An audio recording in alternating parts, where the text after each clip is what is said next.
Assalamualaikum warahmatullahi wabarakatuh. Selamat pagi anak-anak semua. Bagaimana kabar hari ini? Ibu berharap anak-anak senantiasa dalam keadaan sehat walafiat, tak kurang suatu apapun. Jaga kesehatan, terapkan protokol kesehatan 5M. Masih bersama dengan Ibu Murni Ningsih dalam pembelajaran PPKN kelas 9. Kita masih melanjutkan materi bab 1 tentang dinamika perwujudan Pancasila sebagai dasar negara dan pandangan hidup bangsa. Perhatikan kompetensi dasar 3.1. Indikator menampilkan nilai-nilai positif Pancasila sebagai dasar negara dalam berbagai aspek kehidupan. Anak-anak masih ingat ya dengan nilai-nilai yang terkandung dalam Pancasila? Iya, betul. Yaitu nilai dasar, nilai instrumental, dan nilai praksis. Anak-anak juga tahu bahwa Pancasila sebagai ideologi terbuka membawa pengaruh terhadap berubahnya nilai-nilai instrumental dan nilai praksis dalam kehidupan bermasyarakat, berbangsa, dan bernegara. Sementara untuk nilai dasarnya tidak mengalami perubahan. Nah, pada kesempatan ini kita akan melihat lebih jauh perwujudan nilai-nilai Pancasila dalam berbagai aspek kehidupan. Perwujudan nilai-nilai Pancasila meliputi 1. Bidang politik dan hukum, 2. Bidang ekonomi, 3. Bidang sosial budaya, dan 4. Bidang pertahanan dan keamanan. 1. Perwujudan nilai-nilai Pancasila di bidang politik dan hukum meliputi persoalan A. Lembaga negara, B. Hak asasi manusia, C. Demokrasi, D. Hukum. Mari kita lihat satu persatu perwujudan nilai-nilai Pancasila di bidang politik dan hukum. 1. Perwujudan nilai-nilai Pancasila di bidang politik dan hukum yang meliputi lembaga negara, hak asasi manusia, demokrasi, dan hukum. Untuk lembaga negara, anak-anak bisa melihat adanya lembaga baru seperti DPD, MK, ataupun KY. Sementara berkaitan dengan hak asasi manusia, tidak boleh mengutamakan kepentingan individu atau kebebasan individu. Tetapi, 1. Perwujudan nilai-nilai Pancasila di bidang politik dan hukum yang meliputi lembaga negara, hak asasi manusia, demokrasi, dan hukum. Untuk lembaga negara, anak-anak bisa melihat adanya lembaga baru seperti DPD, MK, ataupun KY. Sementara berkaitan dengan hak asasi manusia, tidak boleh mengutamakan kepentingan individu atau kebebasan individu. Tetapi, 1. Perwujudan nilai-nilai Pancasila di bidang politik dan hukum yang meliputi lembaga negara, hak asasi manusia, demokrasi, dan hukum. Untuk lembaga negara, anak-anak bisa melihat adanya lembaga baru seperti DPD, MK, ataupun KY. Sementara berkaitan dengan hak asasi manusia, tidak boleh mengutamakan kepentingan individu atau kebebasan individu. Tetapi, 1. Perwujudan nilai-nilai Pancasila di bidang politik dan hukum yang meliputi lembaga negara, hak asasi manusia, demokrasi, dan hukum. Untuk lembaga negara, anak-anak bisa melihat adanya lembaga baru seperti DPD, MK, ataupun KY. Sementara berkaitan dengan hak asasi manusia, tidak boleh mengutamakan kepentingan individu atau kebebasan individu. Tetapi, yang pertama adalah di bidang politik, ya. Di depan kamu bisa melihat ya, anak-anak bisa melihat itu adalah kegiatan pemilihan pengurus OSIS atau pemilihan ketua OSIS. Nah, itu adalah contoh penerapan Pancasila di bidang politik. Jadi anak-anak secara langsung terlibat dalam menentukan siapa yang akan menjadi ketua OSIS. Nah, saya yakin pelaksanaan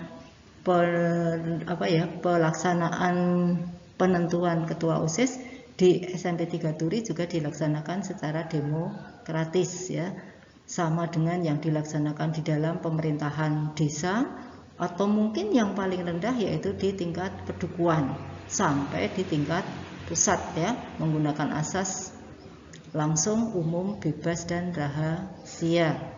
Tentu selain pemilu ada lagi ya dalam bidang politik, misalnya bagaimana penerapan hukum di Indonesia, kemudian bagaimana demokrasi di Indonesia dan sebagainya. Kemudian bidang ekonomi ya, bidang ekonomi ini kaitannya dengan misalnya kalau di tayangan itu adalah koperasi siswa ya, SMP Negeri 5 ya, di SMP 3 Turi juga ada koperasi siswa ya. Nah, itu anak-anak bisa memanfaatkannya untuk membantu mengembangkan koperasi sekolah, KOPSIS ya, sehingga nanti koperasi sekolah bisa menjadi ajang untuk belajar. Nah, bidang ekonomi ini kaitannya dengan pasal 33 baik ayat 1, 2, 3 maupun 4. Tentu selain koperasi, bidang ekonomi yang lain ya bisa yang formal ya, misalnya yang berbadan hukum ataupun yang non formal. Nah, dalam kegiatan ekonomi yang paling banyak adalah kegiatan ekonomi non formal ya.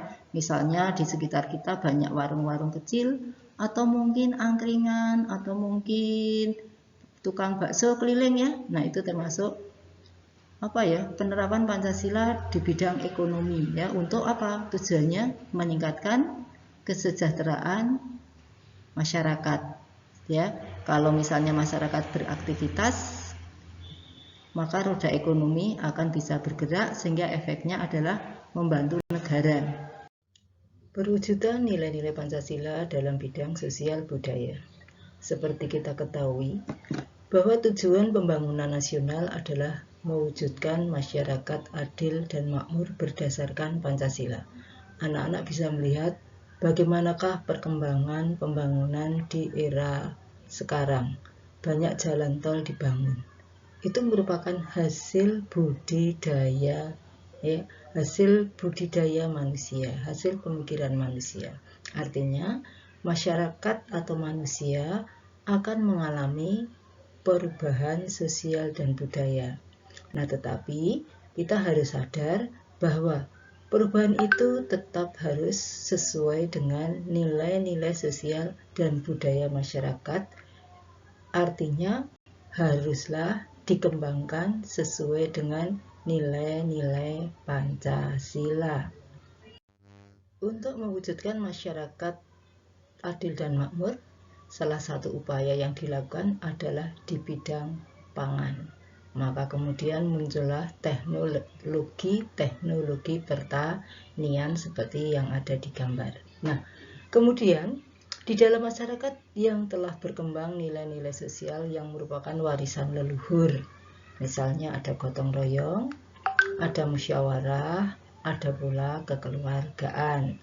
Kemudian juga ada nilai-nilai yang berasal dari luar yang bisa mendorong kita menjadi lebih baik untuk mewujudkan masyarakat adil dan makmur. Misalnya semangat kerja keras, disiplin, dan berpikir. Yang keempat, perwujudan nilai-nilai Pancasila dalam bidang hankam. Anak-anak bisa perhatikan betapa gagahnya pasukan pertahanan keamanan negara kita. Ada TNI, Angkatan Udara, Angkatan Laut, kemudian ada Angkatan Darat, dan Kepolisian. Nah, dalam hal pembangunan bidang pertahanan keamanan, maka kita mengenal ya dua pasal, yaitu pasal 27 ayat 3 yang menyatakan bahwa setiap warga negara berhak dan wajib ikut serta dalam bela negara.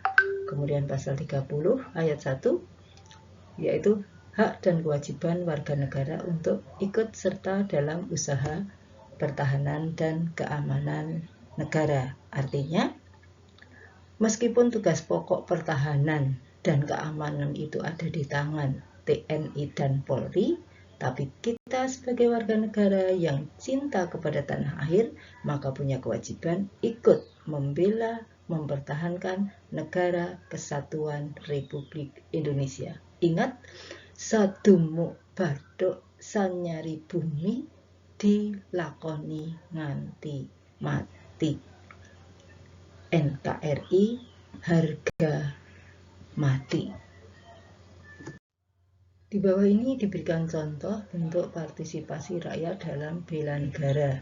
Karena memang sistem pertahanan kita menganut sistem pertahanan keamanan rakyat semesta, yaitu sistem pertahanan yang melibatkan seluruh komponen yang ada di dalam masyarakat. Baiklah anak-anak, dari apa yang kita uraikan tadi, ya, kira-kira anak-anak memahami atau tidak? Seandainya memahami, ya memang seharusnya seperti itu. Tetapi seandainya anak-anak kurang memahami, maka di mana letak tidak pahamnya bisa bisa menghubungi ke nomor ibu ya untuk menanyakannya. Kemudian juga kalian semua kan ada buku paket. Nah, dari buku paket itu anak-anak bisa membaca, kemudian merangkumnya, menulis hal-hal yang penting. Di samping kalian punya tambahan wawasan, ya, kalian juga dapat menambah pengetahuan ya. Selain dari buku paket, kamu bisa googling ya di internet ya, Google yang cerdas ya, sehingga kamu bisa lebih memahami mana yang kamu kurang paham. Nanti kamu tinggal buka saja, kemudian dibaca ulang ya, sehingga pemahaman kamu menjadi lebih baik. Oke, saya pikir itu saja ya untuk tugas-tugas tadi dari atas sudah ada ya, silakan dikerjakan, ditulis di buku, tulis saja ya, dikasih tanggal ya, dikasih hari. Kemudian nanti akan kita lihat ya saat kalian akan masuk atau mungkin nanti ada jadwal untuk mengumpulkan, nanti akan diinformasikan kemudian. Mungkin sekian dulu ya, semoga apa yang kita pelajari hari ini dapat kita terima dengan baik, kemudian dapat memberikan manfaat juga bagi kita semua. Kurang lebihnya mohon maaf, saya akhiri. Assalamualaikum warahmatullahi wabarakatuh. Terima kasih.